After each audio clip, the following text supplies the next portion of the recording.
বাংলাদেশের ধর্মীয় দলগুলো দিনরাত কি করতেছে? ভোটার বানাইতেছে। আর এই ভোটাররা মনে করতেছে ইসলামী দলকে ভোট দিলেই জান্নাতের টিকিট পাওয়া যাবে। ইমাম সাহেবরা দিনরাত কি করতেছে? নামাজি বানাইতেছে। আর এই নামাজিরা মনে করতেছে এক রাকাত নামাজ কবুল হয়ে গেলে জান্নাত কনফার্ম হয়ে যাবে। পীর সাহেবরা দিনরাত কি করতেছে? মুরিদ বানাইতেছে। আর এই মুরিদরা ভাবতেছে হাসরের দিন এই পীর সাহেবই তাকে পুলসিরাত পার করে জান্নাতে পৌঁছায় দিবে। মাদ্রাসাগুলোর দিনরাত কি করতেছে?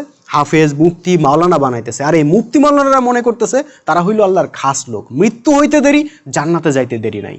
অর্থাৎ আমাদের মুসলিম জনগোষ্ঠীর সবাই যার যার জায়গায় জান্নাতের লাইসেন্স হাতে নিয়ে বসে আছে এবং এই জান্নাতে যাওয়ার জন্য তাদের কাউকেই আল্লাহর রাস্তায় জীবন দেওয়ারও কোনো প্রয়োজন পড়তেছে না, সম্পদ দেওয়ারও কোনো প্রয়োজন পড়তেছে না। ভাই এবার বুঝছেন তো, শত্রুরা মুসলমানদের একটার পর একটা দেশ ধ্বংস করে ফেললেও আমরা মুসলমানরা কেন প্রতিরোধ করতে পারি না?